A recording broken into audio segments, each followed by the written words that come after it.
Hi and welcome to ION South Asia. I'm Sumandeep Kaur. And I'm Sujit Rajan. Every week we bring you news, views on and about South Asian community in United States of America. Let's begin with today's top story. A lawsuit has been filed against the Indian Consulate General of New York, Prabhu Dayal, by his former maid Santosh Bhardwaj, alleging that he treated her as a slave and made sexual advances, but the diplomat has denied all these charges. Prabhu Dayal has been the Consul General of India in New York for the last 3 years. He took office in 2008. And this incident actually happened, because the maid has been absconding since January of last year. So we don't know the exact dates when this happened, but according to her, she was brought from India and at the wages of $300 per month, $300 per month, which Prabhu Dayal says he was paying her. But then she was being made to work like 12 hours a day, she says. She was being made to stay in a storage closet. And she was being, made to do other things also against her will. And finally, now in the lawsuit, a lawyer claims that she was also asked to give a massage to Prabhu Dayal. That's right, and that's how she mentions as sexual advances. Which she interprets as being, sexual advance. Right, Sujit. As far as this story has come out, and since the time we've come to know that Prabhu Dayal has been kind of involved, though it is proved or not. But as far as we know, Mr. Prabhu Dayal, I certainly believe that, at this point of time, at this point of juncture, when lawsuits like this are filed against the diplomats, it's something which is to be considered by the Indian government as far as the policies are concerned, and which the government is reviewing the policies at this point of time. According to the Vienna Conventions, there is diplomatic immunity for Dayal, so he's not likely to be prosecuted. Even though, like this maid's, Santosh Bhardwaj's lawyer says that the diplomatic immunity is only extends to his official work and not to his personal, capacity.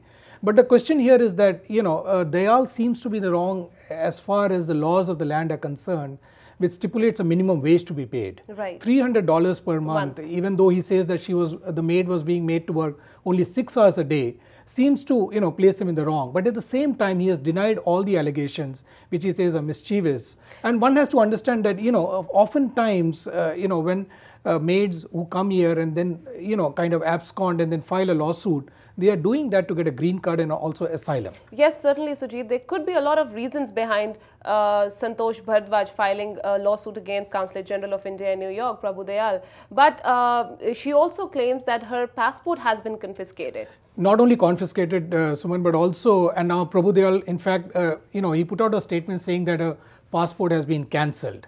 Now, this has a larger picture to this. Correct. Which means that technically now Bhardwaj has probably no chance of ever going back to India. She's a mother of 4. Her family is in India. She kept pressurizing Dayal to be paid her, whatever wages were due to her, so that her husband who is in India, he needed an operation. Right. And, so maybe they can get a visa from there and join her here. So, this also has a human angle to it.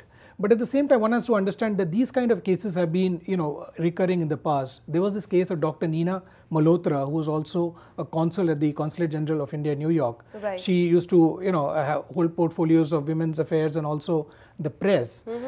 And she is now back in India. She works in New Delhi. But there was a maid who claimed the similar, allegations. Yes. And now the Indian and the US government are trying to, sort out the issue, whether if she's ever posted back in the US, does that mean, because there's a case against her in the courts in New York, so will she be arrested if she ever, sets foot in the US or not? Right. So this has a larger connotation, and again, we discussed the Kritika Biswas case, the daughter of a consul in the, in the Consulate General of New York, who was arrested. It all boils down to, what kind of diplomatic immunity does these officials have? Certainly, Sujit.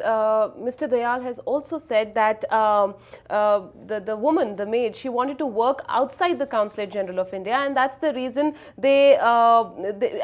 as she was not allowed under the terms of the visa. So that's right. He said that she wanted to moonlight, make some more money, which he refused because she was technically not supposed to step outside the premises to work elsewhere.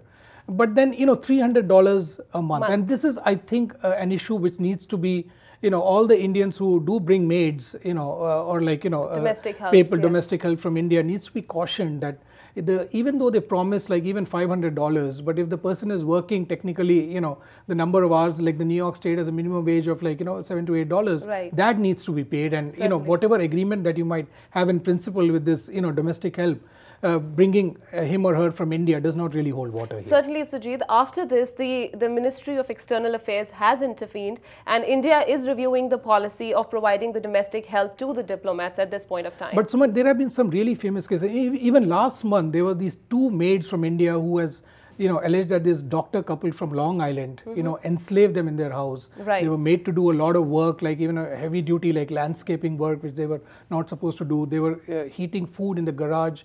They were, pretty much like substandard living.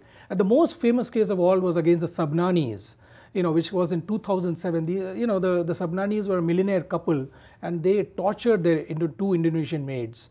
And this was a very famous case, and finally both of them are behind bars now. Right. So there have been a lot of cases of, Indian Americans bringing maids over and then finding themselves in trouble. Well, Sujit, we'll keep following this news story as it unfolds the mystery. With this, let's move on to our next story, and it's a very sad news coming up. A leading New Jersey neurosurgeon, an Indian American, Vishwanathan Rajaraman, and his wife, who was also a doctor, were killed when their single-engine plane crashed into an Ohio cornfield and burst into flames shortly after the takeoff. Well, it's a really sad and tragic news. Dr. Vishwanathan Rajaraman was one of the top neurosurgeons in New Jersey. Right. His wife, Mary Sundaram, was also a doctor, but she stopped practice after their right. only child, a daughter, Kavya Vishwanathan, was born. They were actually coming back from their graduation ceremony of their daughter, who just right. finished law school in the George Washington University in Washington, D.C. And the daughter also is pretty famous, but for all the wrong reasons. Kavya Vishwanathan, if you remember, was when she was at Harvard School, got this $500,000 contract, $500,000 contract to write a novel, which was then found that she had plagiarized from another novelist who was residing in New Jersey. And her contract was cancelled, and all the books that were published were actually destroyed by her publishers. Actually cancelled the contract. But the story here is about her father, Dr. So let's not deviate Rajaraman. From that. Let's not deviate, absolutely. Yes. And he is the co-chief of neuro-oncology at Hackensack University Medical Center. That's right, Sujit. It's a very sad news, and as Rajaraman was one of the top doctors in New Jersey, as we mentioned, he was specializing in brain and spine cancer. So his loss is kind of is definitely a big loss to the community as well as to the doctors community as well, because he brought in a lot of knowledge and information about the brain and spine cancer. Apart from that, Sujit, right now this hasn't come out yet whether how the accident took place, but certainly the cause of the crash is actually being investigated right now by the Federal Aviation Administration. And also the National Transportation Safety Board is looking into this, single-engine plane which actually crashed. He was actually refueling the plane at Ohio, and it crashed as soon as it took off. And as you pointed out, it crashed in a cornfield near the airport. Sujit, our condolences to the family and their daughter. We hope their soul rests in peace. With this, it's time to take a short little break. We'll be back. Stay tuned.